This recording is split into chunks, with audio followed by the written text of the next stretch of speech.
Bueno, después de haber terminado el tema de escatología, el tema de hoy parece ser algo totalmente distinto, pero vamos a ver que sí tiene conexión. En la escatología aprendimos que el Señor tiene un plan para el universo. Lo que debe haber también quedado claro es que el plan incluye a cada uno de nosotros y que es grandioso todo lo que nos espera. Pero mientras tanto, tenemos que aprender a ver también la grandiosidad de la obra de Dios en cada día sobre nosotros. Algunos a veces me han preguntado, pastor, yo no sé para qué estoy en la iglesia, no entiendo bien, no me siento útil, de pronto no sé si tengo alguna cualidad que pueda ser usada por Dios. Pero es que esto nos ocurre con frecuencia a la mayoría. A veces nos sentimos desmotivados con nuestra vida. No le encontramos sentido o propósito en lo que estamos haciendo. O quizás no estamos viendo los resultados que creemos que debieran estarse dando y eso nos desanima. Por eso el tema de hoy es: cada vida es especial para Dios. Y digo yo, esto está conectado con la escatología. Vamos a mirar Efesios 2:10. Porque somos hechura de Dios, creados en Cristo Jesús, para buenas obras, las cuales Dios dispuso de antemano para que las lleváramos a cabo. Este versículo es grandioso y nos va a decir 4 grandes cosas, pero básicamente establece el fundamento sobre el valor de cada vida y el propósito de cada vida cristiana. Este versículo nos muestra primero que cada persona es una hechura, una creación intencional de Dios. Dice, somos hechura de Dios, una creación intencional de Dios. Dios no hace nada sin propósito.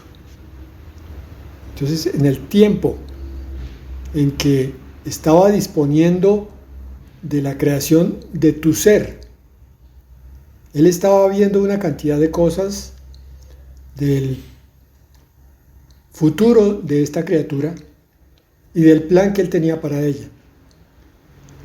Entonces la moldea de acuerdo a un propósito único.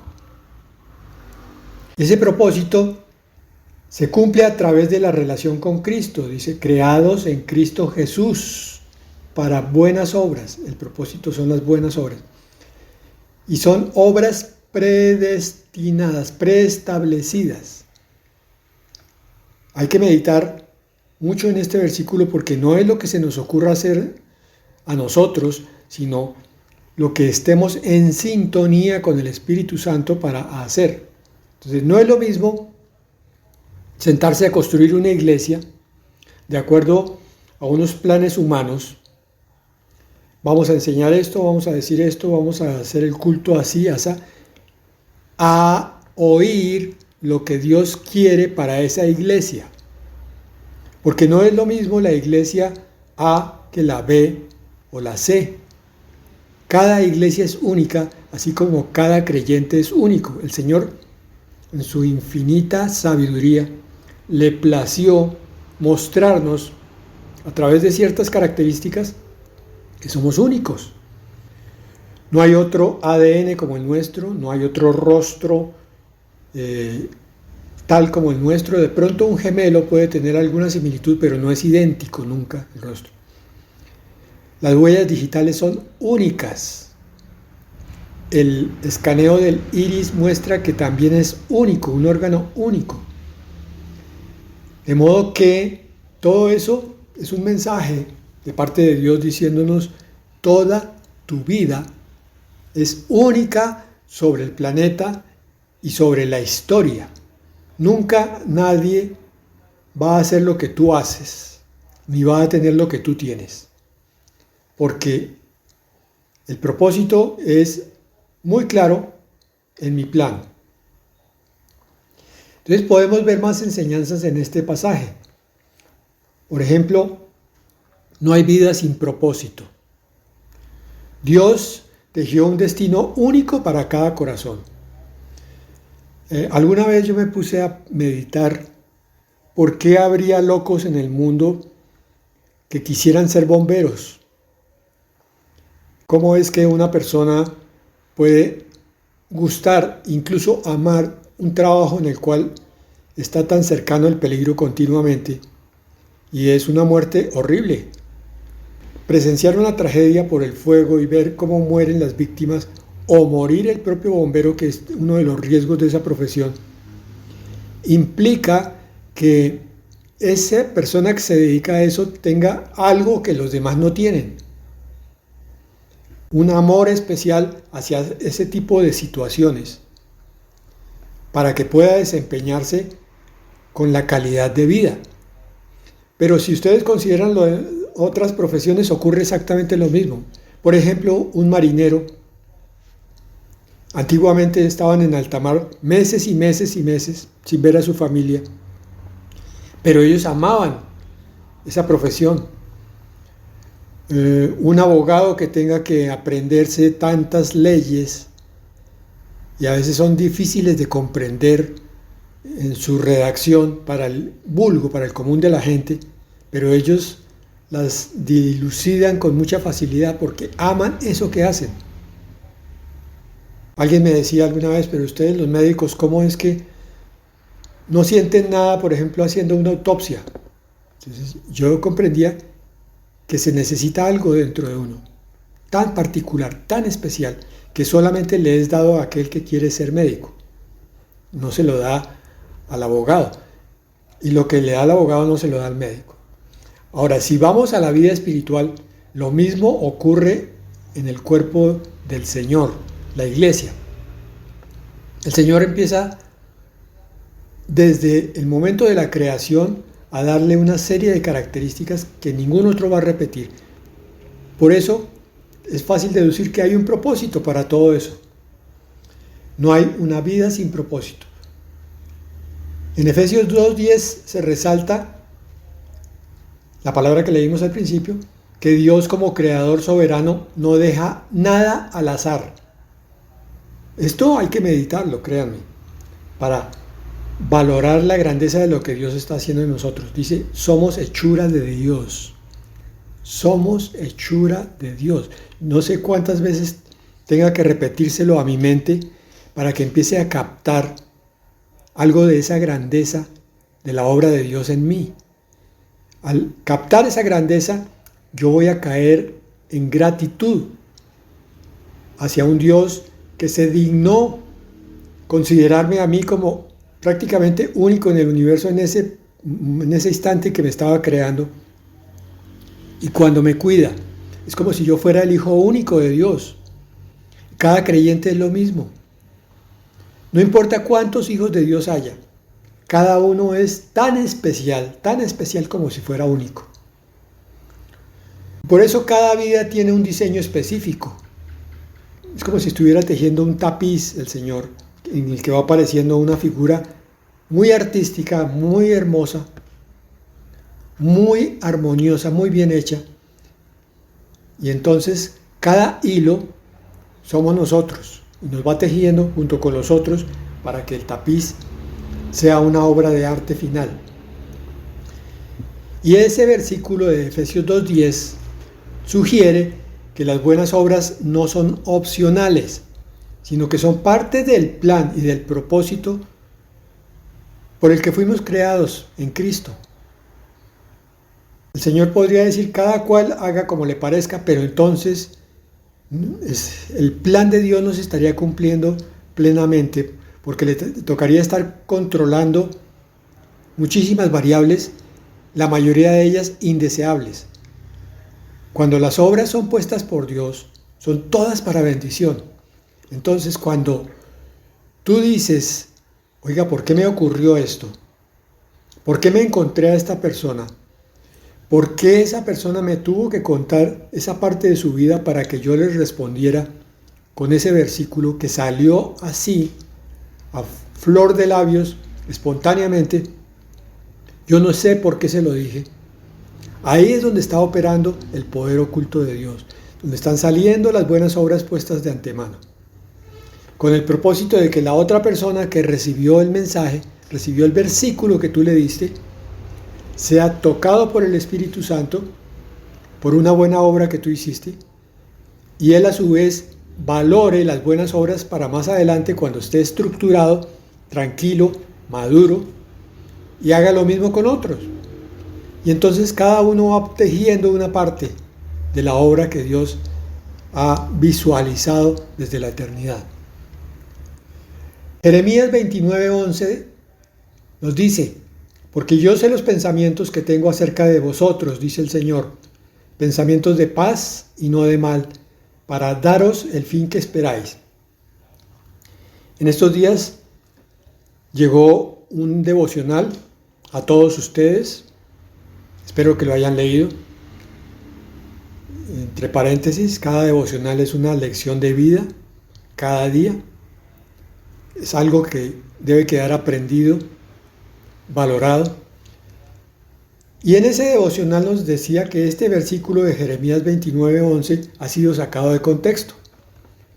Entonces se usa como una especie de promesa magnífica, pero que da un cierto sentido equívoco. Está diciéndonos que el Señor tiene pensamientos que no son de mal, es decir, como si nunca nos fuera a ocurrir nada malo, porque sus pensamientos son solo de paz y para darnos el fin que esperamos.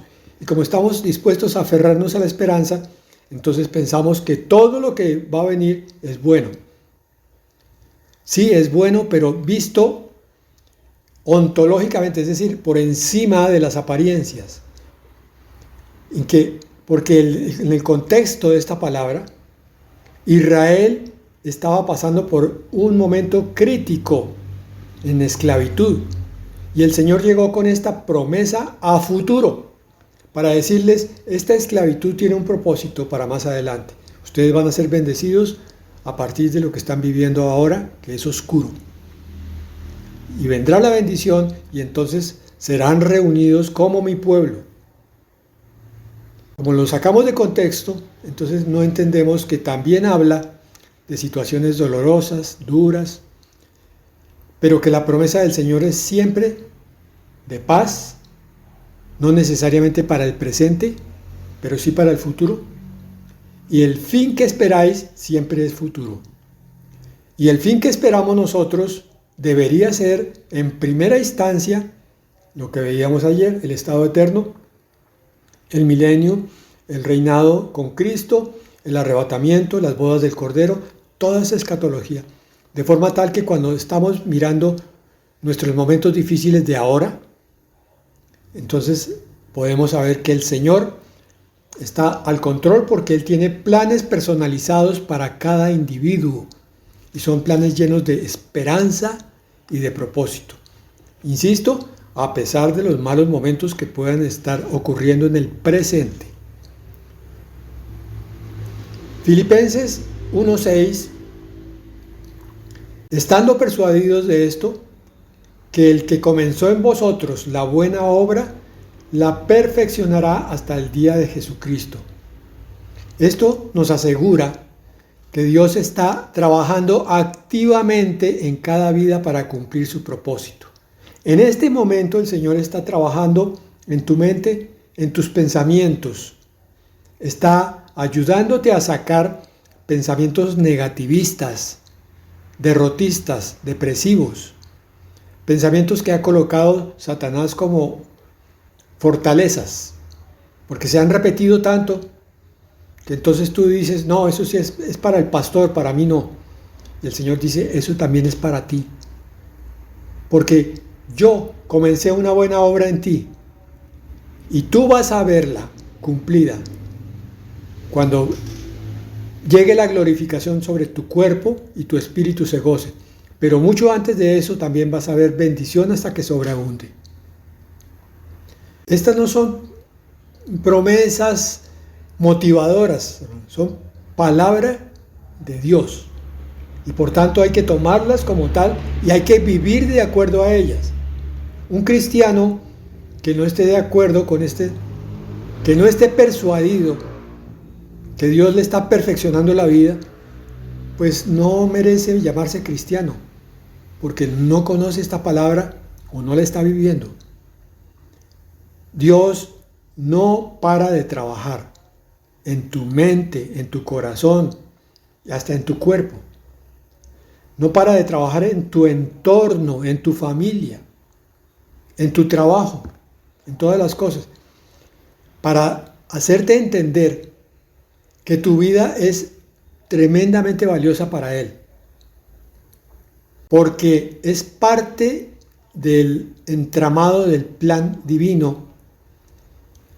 Me gustaría que visualizáramos ese tapiz de hilo entretejido uno con otro, donde el Señor va metiendo la aguja, la va sacando, la va metiendo, la va sacando y va colocando el hilo donde debe estar, de acuerdo al color, para que la figura vaya siendo formada, la figura artística.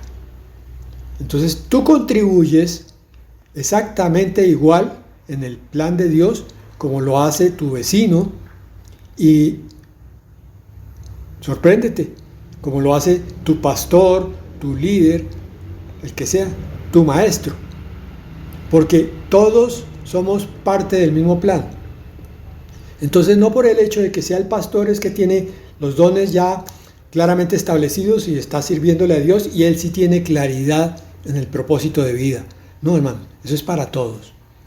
Hasta el más recién llegado tiene un propósito dentro del cuerpo de Cristo, propósito valioso. Y es por eso que entonces debemos aprender siempre a respetarnos, a tolerarnos, a amarnos. Porque los dones que le dio a esa persona recién llegada, de pronto no te los dio a ti te dio otros. Y ese recién llegado tiene que comprender lo mismo, tiene que respetar tus dones. Hablábamos del bombero, que tiene un don para eso. Hablábamos del abogado, que tiene otros dones para esa profesión. Iguales en la iglesia del Señor. El hecho de que el pastor lance profecía no quiere decir que otro que crea la palabra y que busque saber si le fue dado el don de profecía, lo pueda desarrollar. Pero hermanos, aquí llegamos al mismo punto de siempre. Nos toca leer más la Escritura. No podemos desarrollar nuestra personalidad si no conocemos toda la palabra, si no sabemos cómo es que hay que usar ciertos dones y para qué hay que usarlos y cuándo usarlos y cuándo no. Todo eso está consignado en la palabra de Dios, específicamente en la Primera de Corintios. Así que para el uso correcto tenemos que ver qué es lo que nos dice Dios sobre eso. Entonces, medita en tu vida, en cómo tu vida, con sus alegrías, con sus tristezas, con sus desafíos, todo eso forma parte del plan divino. ¿Será que puedes identificar algún momento donde hayas podido ver claramente cómo Dios te guió hacia un propósito mayor? Tienes que orar más, tienes que pedirle más al Señor que te muestre ese destino que tiene para ti, ese propósito dentro del plan divino que tiene para ti, para que entonces tú puedas ser útil al cuerpo de Cristo. Otra cosa que tenemos que meditar es que Dios no mide el valor de una vida por su grandeza, sino por su entrega a su voluntad. A diferencia del mundo, donde se valora el éxito, la riqueza, la belleza, el estatus, el poder, Dios mide el valor de cada ser por la obediencia y la fe. Efesios 2:10 indica que las buenas obras no dependen de nuestra capacidad, sino de nuestra disposición a seguir el plan de Dios, humillados en el Señor Jesucristo. Primera de Samuel 16:7 dice: no mires a su parecer ni a lo alto de su estatura, porque el Señor no ve como el hombre. El hombre mira lo que está delante de sus ojos, pero el Señor mira el corazón. Este versículo es tan valioso para la vida cristiana. que ojalá lo estudies, lo medites y lo desarrolles, de tal manera que no mires nunca la apariencia de las cosas ni de las personas. No te guíes por eso. Ay, es que parece tan angelito. Ay, es que es tan buena gente. Y resulta que estás hablando con un estratega, maestro, que viene de parte de la oscuridad a engañarte. Y entonces tú, como miras las apariencias, te guías por ellas y caes en la trampa redondito. Dios valora la intención y el corazón, no las apariencias externas. Entonces resulta que el creyente maduro empieza a desarrollar ese discernimiento y esa transparencia para mostrar lo que él es, sin engaños, sin apariencia, y para poder comprender el corazón en la medida de lo posible de las situaciones que tiene por delante y así tomar decisiones sabias. Mateo 25:21 dice: bien, buen siervo y fiel, sobre poco has sido fiel, sobre mucho te pondré. Entra en el gozo de tu Señor, entra en el reino de los cielos, entra en la era eterna. ¿Por qué? Porque fuiste fiel en lo poco.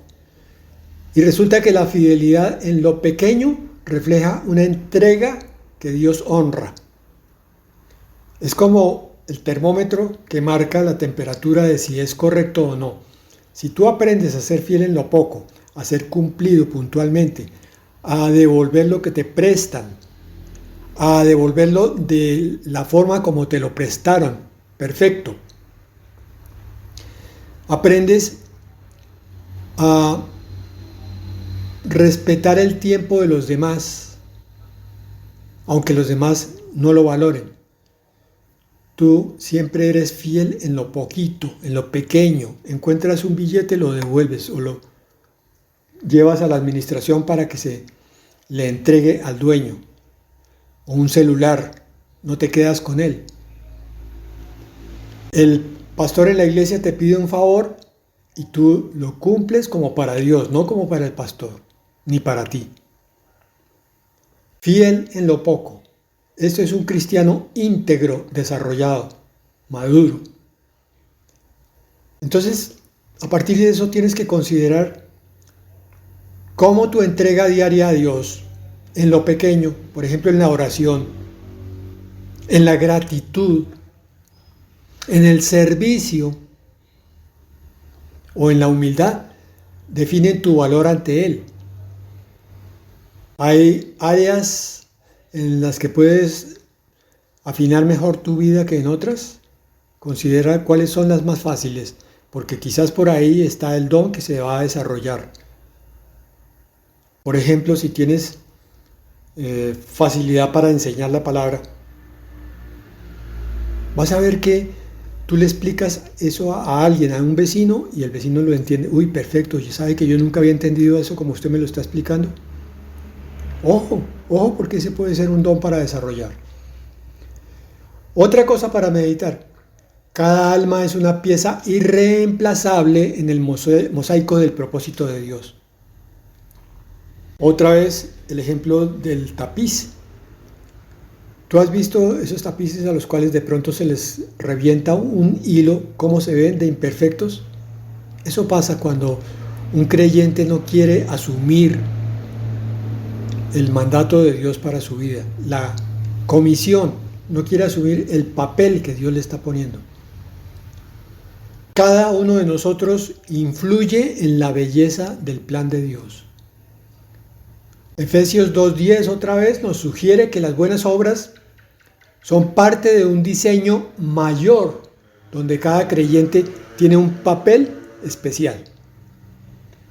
Primera de Corintios 12, del 12 al 14, dice: porque así como el cuerpo es uno y tiene muchos miembros, pero todos los miembros del cuerpo, siendo muchos, son un solo cuerpo, así también Cristo, porque también el cuerpo no es un solo miembro, sino muchos. Bueno, entonces, imaginemos el cuerpo, está sentado o de pie, como quieran, Cuando está sentado, unas partes del cuerpo son las que ofrecen el apoyo. Cuando está de pie son otras. Cuando está caminando son diferentes los músculos que están trabajando. Se acelera la respiración, el corazón también, bombea más sangre, llega más oxígeno a los pulmones y de ahí a la sangre. Ese oxígeno va por todo el organismo para los músculos que están trabajando, pero también para el cerebro para que tome decisiones adecuadas. Los ojos están mirando a dónde se dirige. Los oídos están atentos a los ruidos cuando pasan los carros que pueden significar peligro. Todo está trabajando en común hacia un propósito. La iglesia del Señor es lo mismo. La iglesia no es el pastor más 20 o 200 o 2000 sentados. Bueno, dejémoslo un poquito mejor. El pastor más 3 ancianos, 10 diáconos, el grupo de alabanza, el pastor de niños, bueno, hay como 20 personas y 1800 sentados. No, hermano. La iglesia del Señor debería ser lo que fue en la antigüedad. Hace 2000 años, todos y cada uno contribuían con alguna cosa para la labor de la iglesia. Es más, no existía la predicación como existe hoy. El Señor daba palabra para que el hermano de la izquierda o del centro o de la derecha o de atrás trajera el mensaje hoy. De pronto algún otro en orden se paraba después y decía, el Señor me ha mostrado esto y lo quiero compartir con la iglesia. ¿Por qué podía ser así hecho y hoy no se puede? Porque si hoy se deja que eso ocurra, entonces se forma un caos en la iglesia porque todos van a querer hablar, todos van a querer profetizar o lo que sea. Porque en la iglesia primitiva había unidad en el espíritu. Era el espíritu el que controlaba toda la iglesia, por tanto le decía a uno hace esto, al otro hace esto y ninguno obstruía o estorbaba al otro. Todos trabajaban de común acuerdo. En el siglo XXI nos hemos olvidado de conocer al Espíritu Santo, de oírlo y de seguir sus indicaciones. Por tanto, la iglesia hoy es un modelo bastante frío en comparación a lo que era la iglesia primitiva. Un mover del Espíritu, para provocarlo, hoy se requiere una cantidad de cosas que antes no era necesario porque el Espíritu se movía siempre. Y eran congregaciones pequeñas, congregaciones en casa. Las había seguramente de tamaño moderado, de 100, de 200, de 500 personas, pero todas eran unidad. Aquellas iglesias que fueron perdiendo esa unidad fueron exhortadas por Pablo en sus diferentes cartas. Y a una les dijo una cosa y a otra les dijo otra. El Señor mandó 7 cartas a 7 iglesias. Solamente 2 iglesias se estaban moviendo según el Espíritu Santo. Las otras 5 no. Romanos 12:6 lo dice así, de manera que teniendo diferentes dones según la gracia que nos es dada, usémoslos. Me salté un pedazo, pero es para eso. Tenemos diferentes dones, todos como hijos de Dios. Así que usémoslos. Los dones individuales reflejan el propósito único de cada vida. Piensa en tus talentos o en tus experiencias únicas. ¿Cómo puedes usarlo en la parte del plan de Dios? ¿Cuál es tu contribución, aunque sea pequeña, al cuerpo de Cristo? La frase creados en Cristo Jesús de Efesios 2:10 implica que nuestro propósito está ligado a la obra redentora de Cristo. Por eso es que podemos hablar de este tema así. Y por eso es que podemos entender que hay un propósito grande para cada uno. Porque la obra de Cristo fue la que cambió nuestras vidas espirituales hacia la gracia. Sin su sacrificio no podríamos cumplir con las buenas obras. Colosenses 1:20 lo dice, y por medio de él reconciliar consigo todas las cosas. Más adelante dice, haciendo la paz mediante la sangre de su cruz.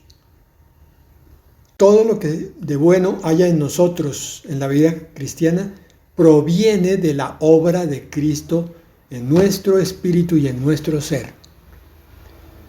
Las buenas obras no son obras humanas para salvación, sino son acciones inspiradas por el Espíritu Santo que fluyen en nuestro nuevo ser, nuestra nueva identidad en Cristo. Eso lo vemos en Tito 2:14, dice, quien se dio a sí mismo por nosotros para redimirnos de toda iniquidad y purificar para sí un pueblo propio, celoso de buenas obras. El creyente estructurado y maduro es un creyente que se levanta para servir al Señor y a sus hermanos. Vamos a meditar un poquito para ya al final en ciertas cosas de la identidad, por ejemplo. Génesis 1:27 dice, y creó Dios al hombre a su imagen. A imagen de Dios lo creó. Varón y hembra los creó. Con el tema de hoy podemos ver en diferente perspectiva de lo que siempre hemos visto, esa creación de Dios. El Dios altísimo y omnipotente que veíamos en las últimas reuniones de escatología, que tiene reservadas esas cosas tan grandes como el milenio y como la edad eterna. Es el mismo Dios que te formó a ti según su imagen y semejanza. En el momento en que tú aceptaste al Salvador, se cumplió esta palabra en ti. Entonces ponte a pensar, medita, por favor, haz el ejercicio de qué es lo que Dios ha hecho en ti. Y como no hace las cosas sin propósito, entonces, ¿cuál es el objetivo de tu vida para el Señor? Tiene que ser grandioso, tiene que ser increíble. Y yo no estoy hablando entonces de que vayas y fundes una iglesia de 10,000 personas. Estoy hablando de que lo que hagas, cada obra, sea enorme espiritualmente hablando, sea hablarle a un necesitado, orar por él, enseñarle algo de la palabra o ayudarlo de alguna manera, que lo hagas con tal corazón que es como si Dios hubiera descendido en ese momento a la tierra y estuviera extendiendo su mano sobre ese necesitado. Y literalmente es así, pero lo está haciendo a través de ti. Eso es un milagro, es un portento lo que está pasando allí. Tenemos que descubrir también el propósito. Miremos Jeremías 1:5. Dice, antes que te formase en el vientre, te conocí. Y antes que nacieses, te santifiqué. Es decir, te aparté con un propósito. Te di por profeta a las naciones. Medita entonces en el llamado que Dios tiene para ti. ¿Será que hemos estado desperdiciando nuestra vida? ¿Será que por no haber entendido esto nos hemos quedado demasiado tiempo quietos, congelados, pensando que nuestra vida solamente es levantarse, trabajar, acostarse y la obra para Dios ha quedado relegada? Y en cuanto a la entrega diaria, volvemos al versículo el hombre, de la primera de Samuel 17, el hombre mira lo que está delante de sus ojos, pero el Señor mira el corazón. ¿Estaré yo buscando la aprobación de Dios o la del mundo? Si estoy en función de las apariencias, es porque quiero dar una imagen a las personas, al mundo, porque todavía estoy interesado en el mundo. Pablo lo decía, si todavía pretendiera agradar al hombre, no agradaría a Dios. Entonces comprométete a un acto de obediencia ya, ahora, y otro mañana, y otro pasado. Y en cuanto al impacto eterno, y terminamos con esto, Mateo 5:16. Así alumbre vuestra luz delante de los hombres, para que vean vuestras buenas obras y glorifiquen a vuestro Padre que está en los cielos. Las buenas obras son para que Dios sea glorificado, para que lo que tú hagas con esa persona necesitada se traduzca en que esa persona levante sus ojos agradecidos hacia el cielo y tú también. Y si hay más que están mirando, hagan lo mismo. Digan, gloria a Dios, Señor, por este instante que estamos presenciando. Recuerda entonces esto. Filipenses 1:6.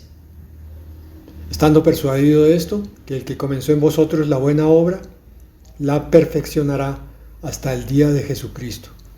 ¿Cómo pueden tus acciones glorificar a Dios y acercarte al objetivo, al fin que esperas? Amén.